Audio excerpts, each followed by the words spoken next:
Hello, we're glad to have you join us on Nationwide. Thank you for joining us. I'm Ruth Aguilera. Nigeria is sending a clear message to the global oil community that its investment landscape has changed and the country is open for business. Speaking at the Engineering, Procurement and Construction Companies Deepwater Investment Roundtable, Minister of State, Petroleum Resources, Oil, Senator Henneken Lukobiri, urged major oil companies to return to Nigeria, assuring them that previous concerns have been addressed through bold reforms and investor-focused policy shifts. Lydia Sampson reports. The government says Nigeria is open for business. It is not making a statement of intent, pointing to the reforms implemented, the policies enacted, and the partnerships already built. Lokpebire emphasized that the changed landscape confirmed by international oil companies who are members of the Oil Producers Trade Session are seeing the results. He acknowledged that some engineering, procurement, and construction companies had scaled down or exited Nigeria due to legitimate concerns in the past, such as contracting inefficiencies, regulatory ambiguity, security issues, and fiscal uncertainty. He stressed that those reasons have been significantly addressed through the Petroleum Industry Act by streamlining fiscal terms, strengthening regulatory clarity, and commitment to project security in partnership with security agencies. The minister therefore appealed to international oil companies and deepwater operators to continue making final investment decisions, reiterating that the EPCs will not return if there are no projects to work on. Lydia Sampson, NTA News. The northern Nigerian minorities have pledged total commitment to the success of the Renewed Hope agenda and the APC-led administration of President Bola Ahmed Tinubu beyond 2027.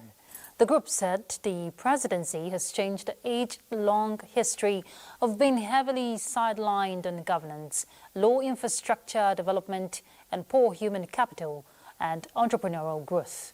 The stakeholders lament the position of other groups who often attack the government for not carrying the zone along, saying the minorities are pleased with the national government and will support it for continuity and progress.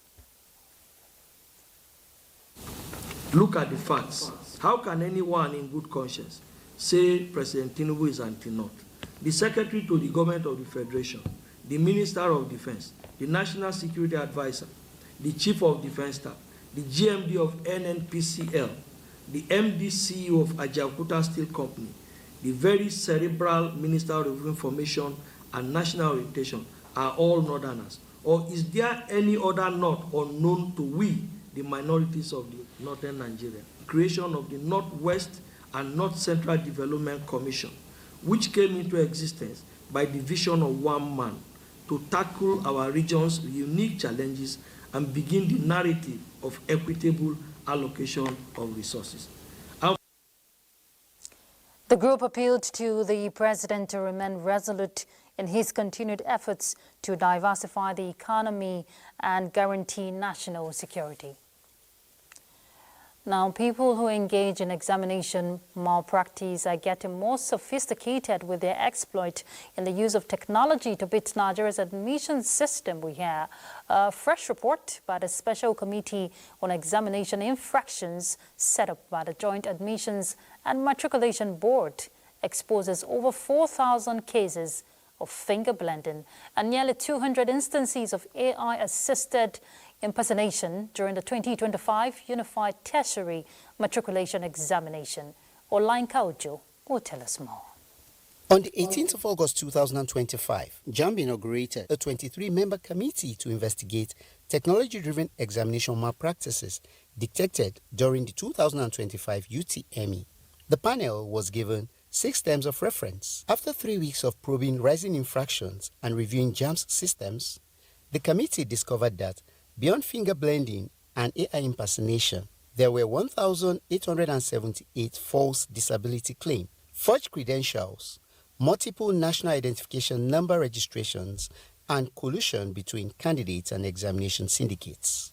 The committee recommends measures such as cancellation of fraudulent results, legal reforms through amendment of JAMB Act and Examination Malpractice Act, as well as cultural reorientation to tackle the menace. Strengthen mobile-first self-service platforms, digitalize correction workflow, tighten disability verification, and ban bulk school-led registration. For JAMB, The next is action. We are going to look into the reports and implement. Whatever is beyond JAMB will go to the appropriate authorities, including the Ministry of Education and the National Assembly. That's exactly what we will do. the report, aside exposing fraud, also charts a new course for transparency, fairness and meritocracy in Nigeria's admission process. Olayinka Ojo, NTA News. By working together, Nigerians can close the gap of digital exclusion and open doors to a brighter and inclusive future for all. First Lady of Nigeria, Oluremi Tinubu, stated this in a message marking this year's International Literacy Day with the theme Promoting Literacy in the Digital Era, with the celebration challenging the nation to empower its youth, women, and the underprivileged with tools to thrive in the digital world. The First Lady expresses strong conviction that a literate population is the foundation of boundless opportunities. So as the world observes the International Literacy Day, there is the urgent need for functional literacy skills in an age increasingly shaped by technology. The Minister of State for Education, Professor Suwaiba Ahmed, notes that while global literacy levels have continued to improve, millions of people still lack basic reading and writing skills, barriers that limit access to education and opportunities. Now, across the country, we are conducting a comprehensive mapping exercise to identify those who are out of school or non-literate. With this data, we'll be able to enroll millions into literacy programs that are relevant, inclusive, and empowering. Today is a call for action to every one of us here that are educators, to every one of us here that are advocates, and to everyone here that are community builders, to reaffirm something powerful, that literacy should not be a privilege reserved for a few, but a right guaranteed for all. It is a powerful reminder that literacy is no longer just about the ability to read and write on paper. It is about empowering our citizens to navigate, critically evaluate, and thrive in a world increasingly shaped by the digital technology. World Literacy Day therefore serves as a reminder for governments and development partners to bridge the digital divide and guarantee quality education for all. Governor of Katsina State, Umar Dikurada, has called for collaborative efforts to transform libraries into beacons of innovation, inclusivity and empowerment towards ensuring that no community in Nigeria is left behind in the pursuit of knowledge. Education also. The governor was speaking at the 9th annual conference of the National Library held in the state. Suleiman Kodogi reports. For librarians to perform effectively, there is the need for a change of positive attitude to continually improve on themselves through personal efforts to acquire new skills and competencies to remain relevant and drive the repositioning of public libraries across the board. Most of our libraries are empty, so that's why the students don't like to go to the libraries. One of the factors that contribute to poor reading culture in the country, as we found out, is that most of them because of technology. There is need to change the trajectory of what they are doing. That is innovation. It is no longer the armchair waiting for people to come in and read. Even in the advanced nations, libraries have been the center stage of public information. The government actually has to restore and take responsibility of establishing school libraries and then public libraries. The 3-day annual conference is with the theme Repositioning Nigerian Public Libraries, Innovation, Inclusivity, Empowerment and Partnership. In Katsina, Suleiman Kodogi, NTA News. The National Orientation Agency is urging parents, school authorities and relevant government agencies and other stakeholders to stand up against the prevailing practice of signing out and the heavy expenses the parents are made to go through, especially by private school owners, all in the name of graduation. Condemning such practices that erode national values, the agency emphasizes that such ugly development must be nipped in the bud. When most institutions graduated, some students completed their exams, and you see on campuses, many of them, they wear white shirts on that day. And they come to school, and people are inscribing all kinds of things on their shirts, some healthy inscriptions, some unhealthy inscriptions. And following that, many go into drinking and blasting all kinds of things. And we have witnessed so many unhealthy practices accompanying these kind of celebrations. In secondary schools and primary schools, there is also a heavy emphasis on graduation ceremonies. There are secondary schools and even primary schools that the schools levy parents' graduation fee as much as 100,000 naira per student. That is not the essence of going to school. And we want to emphasize values that will take us forward. Nigerians must stop this. That is where Noah stands.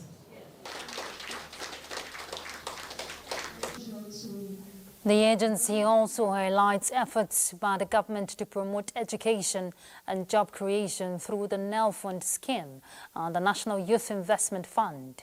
Other areas include awareness campaign on flood mitigation and imbibing the culture of security consciousness.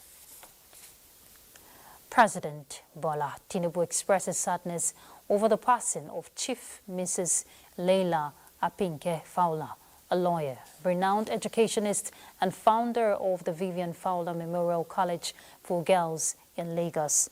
Madam Fowler, mother of Babatunde Fowler, former chairman of the Federal Inland Revenue Service, died at 92.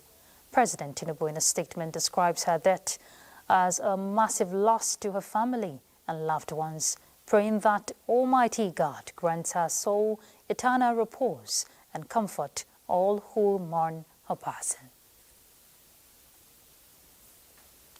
All right, we'll get to Lagos now, where we join Adiola. She will be giving us the next set of reports. Hello, Adiola. The newly appointed trade envoy to Nigeria, Florence Shalomi, has highlighted fintech and the creative economy as fundamental areas of collaboration between Nigeria and the UK to promote economic prosperity. She disclosed this during a meeting with leaders of Nigeria business community in Lagos. Amaka Owo reports. Is set to have the fastest growing innovative fintech ecosystem and creative economy. Definitely, this suggests the commercial nerve center as a favorable investment destination and has given rise to the recent visit of government officials from the United Kingdom to Nigeria with the objective of extending operations of British businesses to Nigeria. Officials of the British High Commission say the strength of the commercial relationship between Britain and Nigeria is valued at £8 billion, with an annual growth put at 9%. The two countries already share a deep history, cultural ties, the language, food, the culture. There is influences of Nigeria right throughout the UK and vice versa. So it's how we build on that to look at supporting economic development, to look at supporting job creation, to look at supporting those key trade deals. So you've got schemes like the ETIP, you've got schemes like the Developing Countries Trade Investment, which is vital for Nigeria. The UK seeks to deepen its trade partnership with Nigeria, especially in the areas where they have the advanced experience of value addition, such as the fintech and the creative sector, where Nigerians are set to occupy a predominant position at a global level. In Lagos, Amaka O, NTA News. Industry players strongly believe that tangible actions and roadmaps should be made towards actualizing the benefits of the 5 MOUs signed by Nigeria and Brazil, which ease a fallout between both countries. Amaka Owo again reports that the connection between the two countries is a symbiotic relationship beneficial from all frontiers. Nigeria and Brazil are popular countries with the largest economies within the continents they occupy. Both countries have significant cultural ties that dates back to the colonial era. The 5 memoranda of understanding signed between both countries during the recent visits of President Bola Ahmed Tinubu to Brazil centered around 5 key areas. The bilateral air services agreement, BASA, that brought about the first direct flight from Brazil to Nigeria to deepen bilateral trade. The Nigerian president going there is also a very important milestone on the cultural path. And the Nigerians living there will also feel a sense of belonging because they have roots back home and have roots here. Industry players provide perspectives on other areas of the agreement between both countries, including diplomatic trading cooperation, political consultations, science and technology and innovation, agricultural and financial cooperation, which are main drivers of economic activities that benefit the two countries. The Technology and Innovation MOU will support digital transformation and renewable energy, making our industries more productive and competitive. The ICT sector already grew by 31.6% in Q1 2025 and contributed over 10% of GDP in Q1 2025. Nigerian investors have been advised to take advantage of the investment windows between Nigeria and Brazil by addressing possible hindrances that may jeopardize trading opportunities. These agreements, all of them, they will support job opportunities, they will support trade, they will support investments, they will strengthen the bilateral engagement. Bilateral relations between Nigeria and Brazil, if properly implemented, is expected to soar economic growth significantly. In Lagos, Amaka O, NTA News. And those are the reports from Lagos. Nationwide will continue in just with Bilkisu Nuhu after this time out.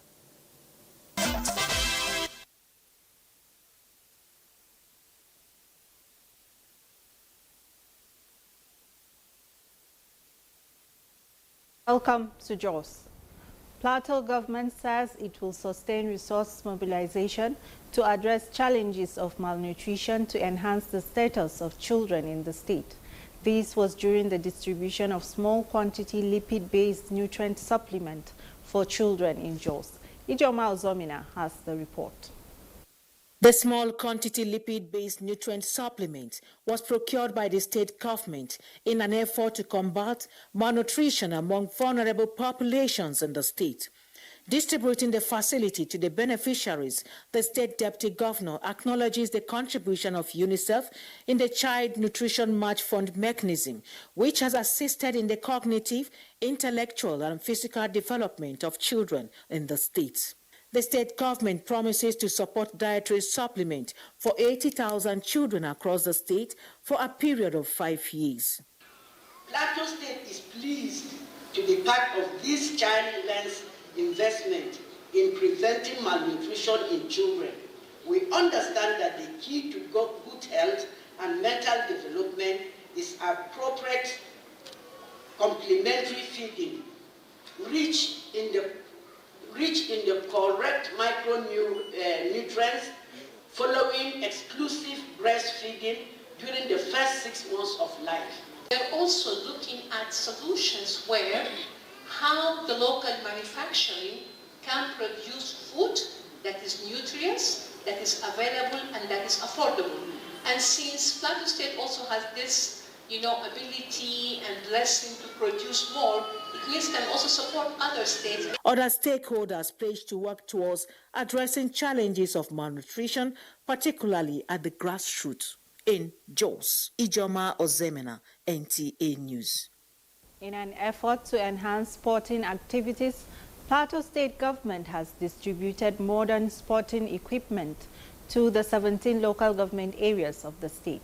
Priscilla Grumnan has details.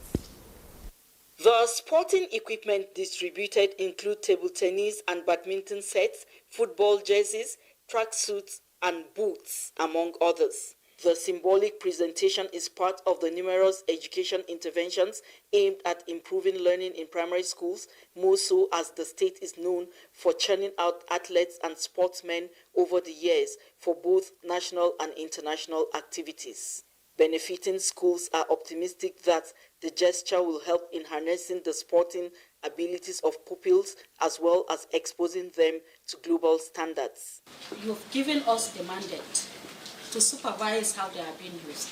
It's not for us to go and keep them in our offices nor in our houses. For the state universal basic education, the state government's proactiveness in facilitating the intervention is commendable, but cautioned the benefiting schools to use the items judiciously.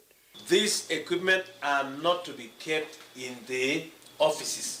Once we go around and we discover any school that has any of the equipment in the offices, we'll collect them and bring back and give to schools that need them. When we discover their talents, we're going to train them to become professionals in their field of endeavors so that they can be useful to themselves and their various societies. In Jos, Priscilla Grumnan, NTA News.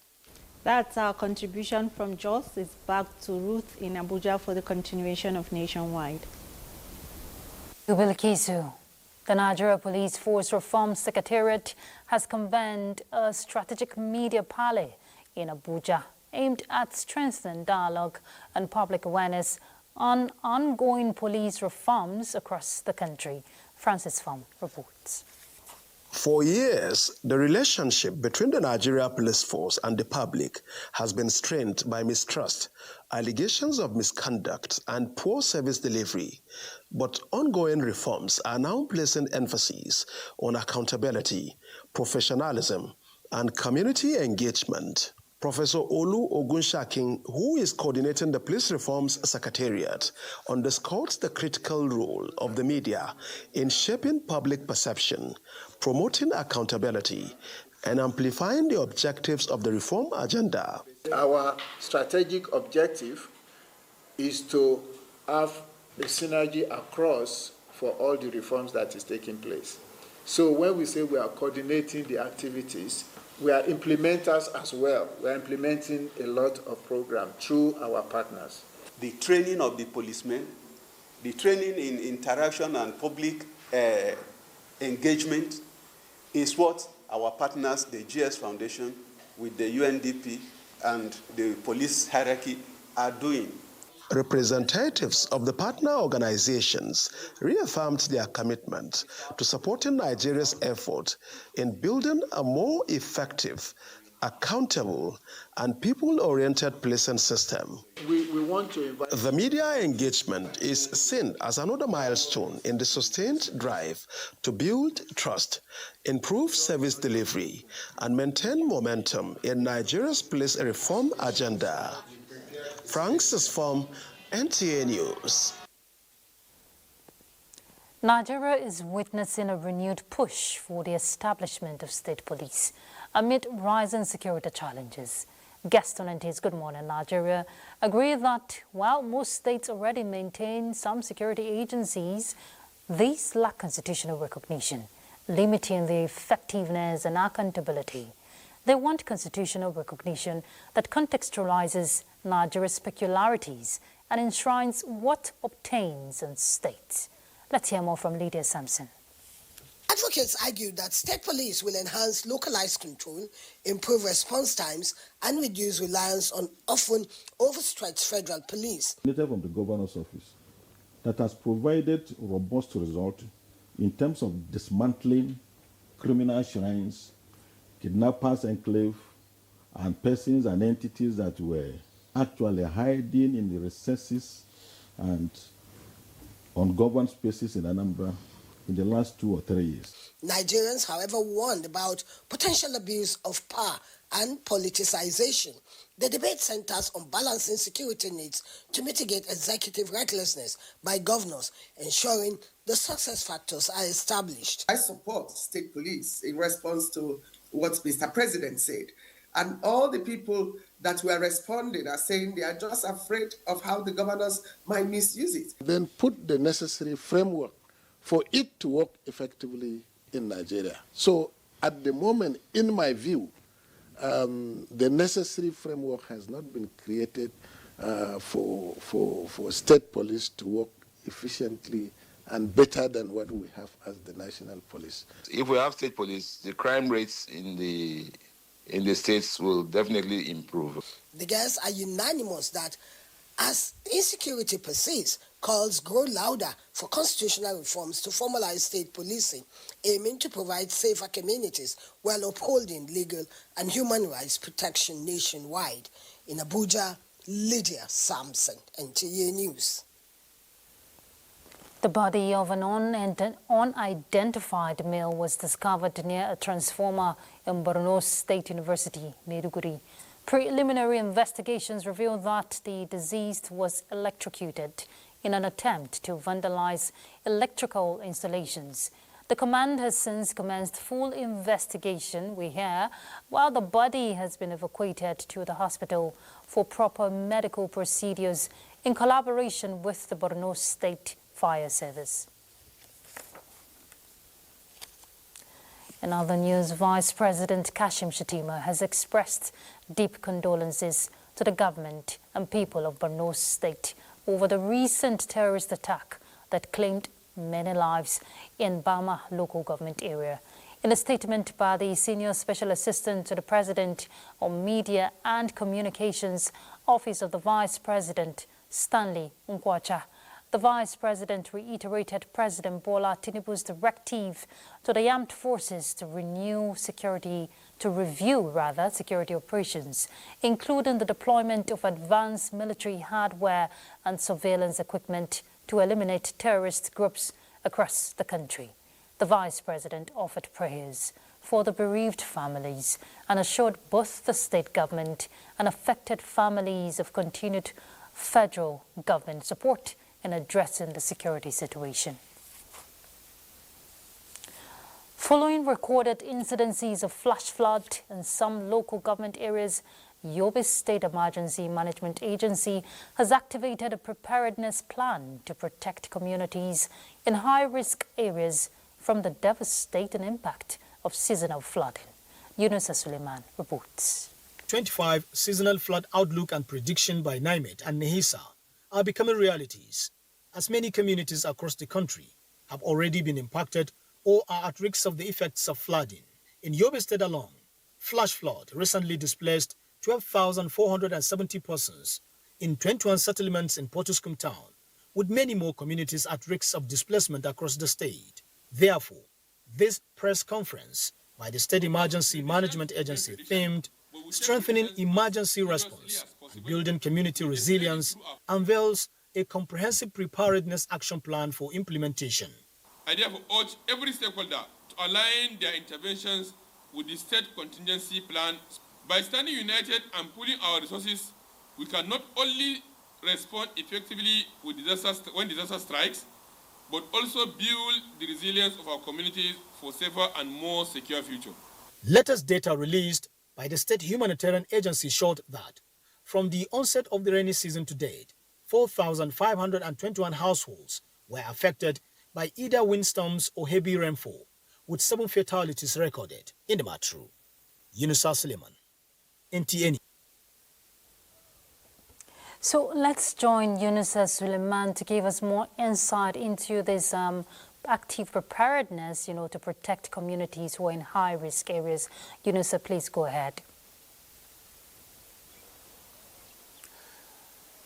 We have seen how the State Emergency Management Agency relocated Garin Kolo in Nangiro local government area to a safer ground. That community was threatened by flood, and immediately after the relocation of that community, a few hours after, flood came and swept away the community. So the essence of this plan is to save lives, and the entire community has been saved from the devastation of the flooding.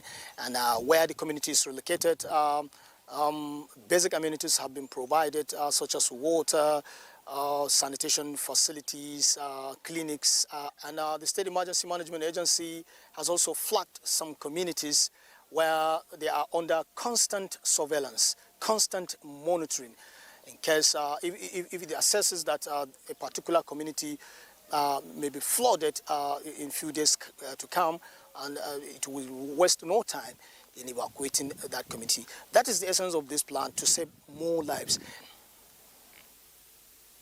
Thank you, Yunusa. And in Lagos, we hear lagoon crisis, calls for concern. And the Lagos state government is expressing that concern over the worsening state of, the lagoon we're talking about, warning that urgent steps must be taken to avert an impending environmental disaster. Commissioner for Waterfront Infrastructure Development raised the alarm ahead of the Lagos Waterfront Summit scheduled for September 11, 2025. John Ken Akpapoya reports.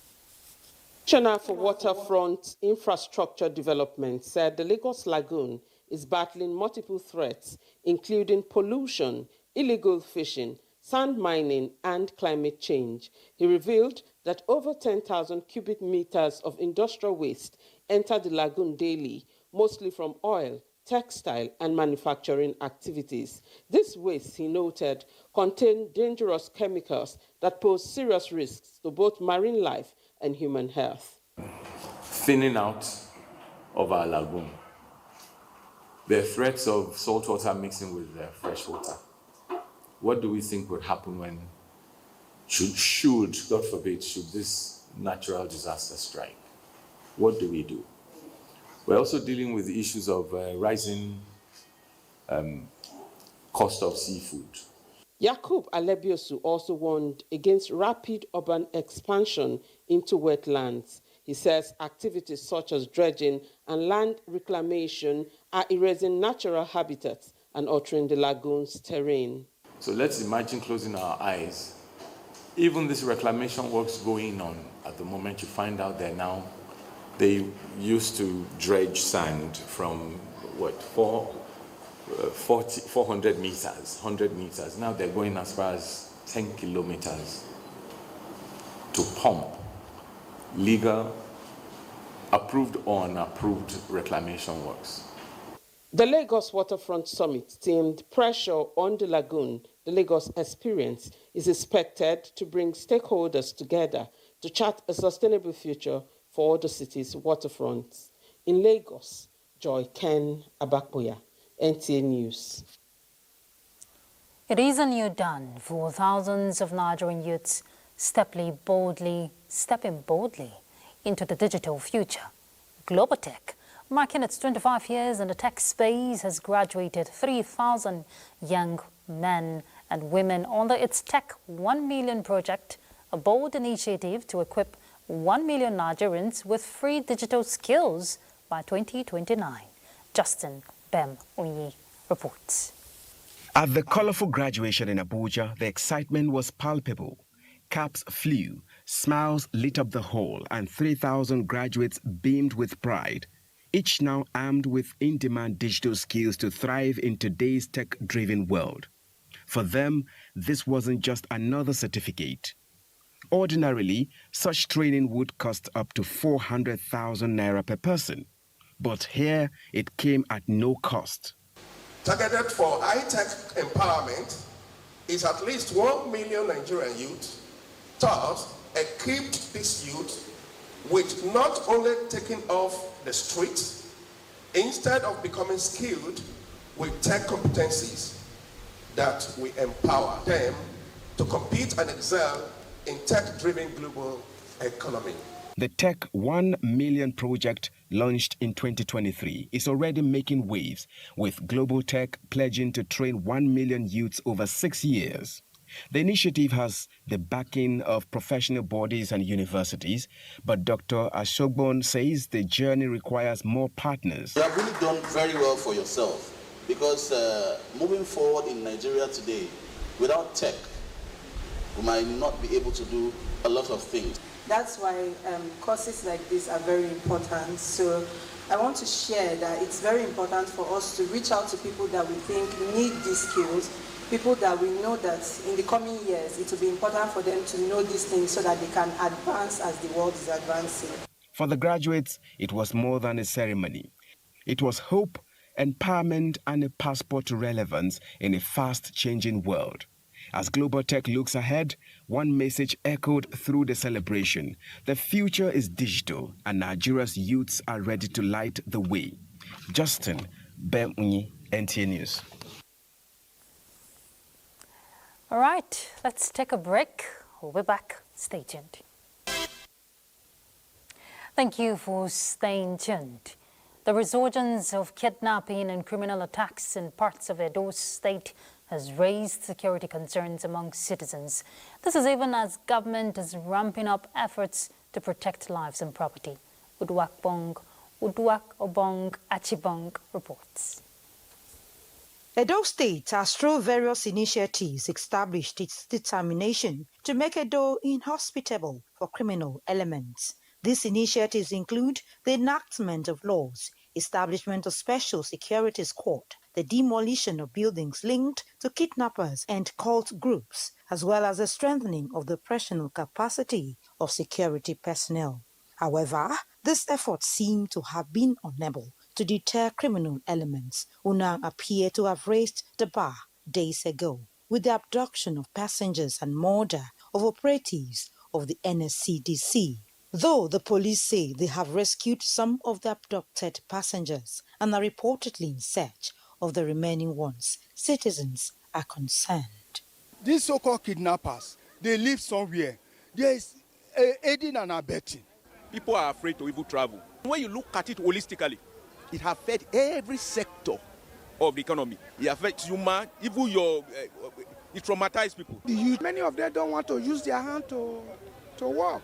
They just want the government to do everything for them.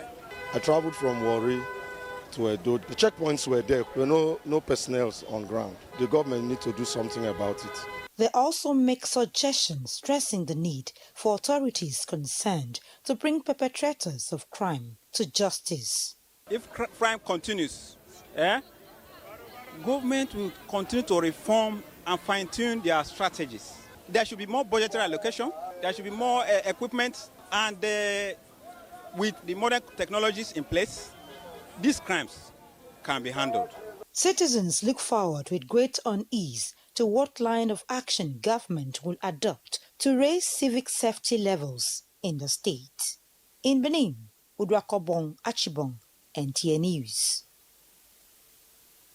No development can thrive when there is no peace. So Obehi is standing by there live in Benin to share with us, reports she's gathered on efforts by the government, state government rather, to ensure that residents of Benin are safe. Please tell us, Obehi.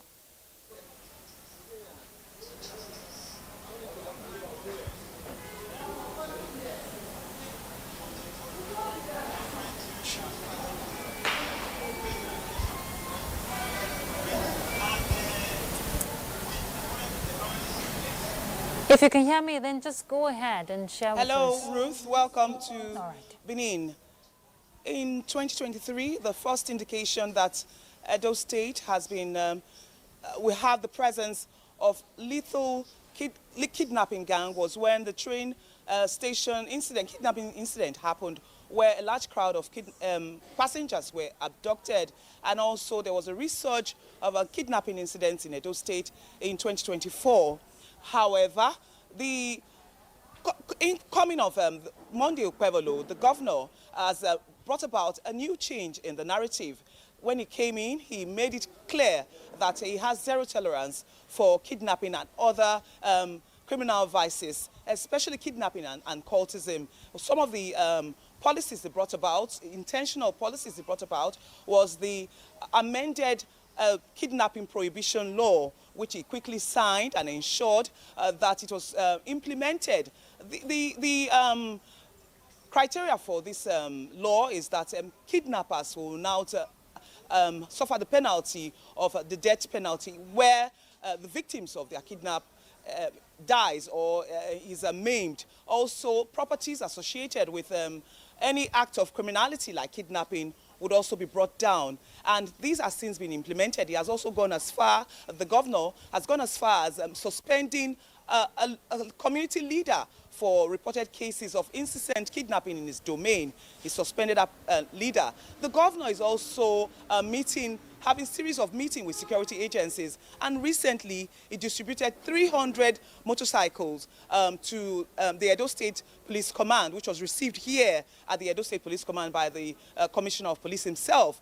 And that's the purpose of that bike is to be distributed to the hinterlands community where motor vehicles cannot reach easily for bush combing, to ensure that these communities are rid of kidnappers. But of recent, over the weekend, there has been a resurgence despite the state governor's series of efforts. And this resurgence has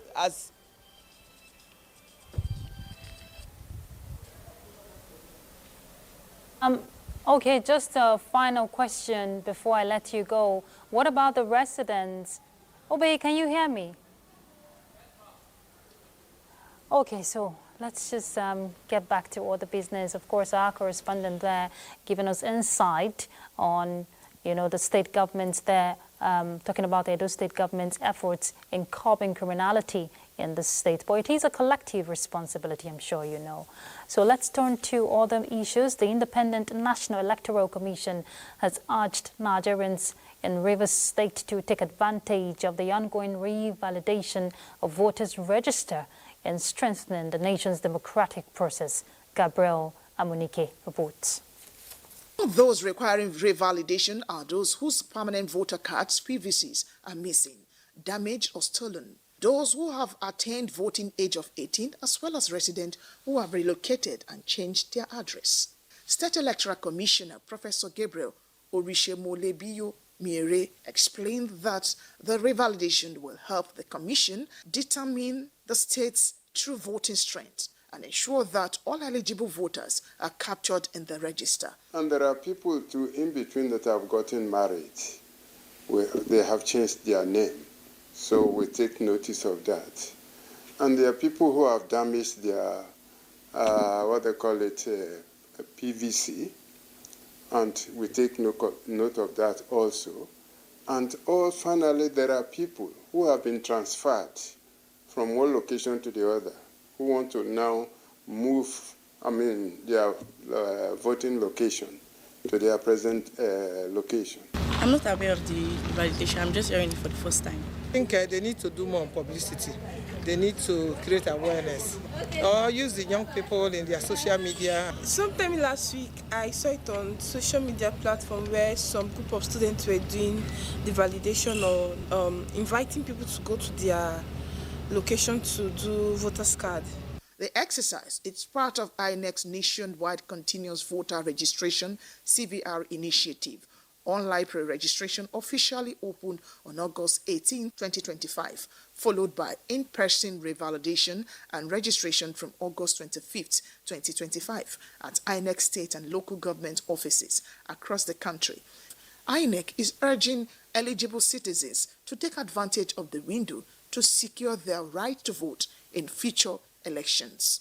In Port Harcourt, Gabriel Amunike, NTA News. The Executive Secretary of the Nigerian Christian Pilgrims Commission, Bishop Stephen Adegbite, has inspected the aircraft designated to airlift Nigerian pilgrims for the 2025 Easter delayed pilgrimage. Bishop Adegbite reaffirmed the Commission's commitment to its corporate philosophy of service and satisfaction, assuring intending pilgrims of a safe and comfortable journey. Executive Director of Atlas Jet, Mr. Serkan Yazisiolgu, confirmed that the aircraft will be deployed to Nigeria ahead of the inaugural flight. The first batch of pilgrims will be airlifted from the Sam Mbakwe International Cargo Airport, Owerri, on September 14, 2025. The Epidemic of Corruption in Nigeria. It's a book that exposes the reality of corruption, serves as a mirror for self-examination and a guide towards a path of integrity, transparency, and accountability, has been unveiled to the public. This is just as professional institution like ICANN thinks the constitution should be strengthened to adequately fight the practice in Nigeria. Charles Alpha reports. At the roots of most corrupt practices lies the manipulation of financial records, a problem the book, The Epidemic of Corruption in Nigeria, seeks to address. From weakened institutions to eroded public trust and stunted development, corruption continues to weigh heavily on the nation's progress. While the author described the book as timely, the Institute of Chartered Accountants of Nigeria, ICANN, emphasizes the training of accountants to identify and combat such illegal practices in their daily operations. For ICANN, accountants are more than just professionals balancing figures. They are custodians of truth and accountability. Through training, standards, and discipline, the Institute equips its members to detect fraud, prevent financial mismanagement, and safeguard transparency within institutions. To tamper justice with mercy in itself is injustice. I do not believe that we should be pardoning people, especially after conviction. I do not believe state pardon should apply to criminal offenses, because every member of the Federal Republic of Nigeria, the 230 million, have stake in the corruption you perpetrated while in our office. So why should we be forgiven? For you to be forgiven, all members of Nigeria should forgive you first before the government should consider giving you state pardon. With the author's vision aligning with ICANN's mission in the fight against corruption, books like this, supported by institutional efforts, is believed can become vital tools offering knowledge, inspiration, and direction in winning the battle. Charles Alpha, NT News. And we're done with Nationwide. Thank you for your time. Do have a good evening. I'm Ruth Aguele.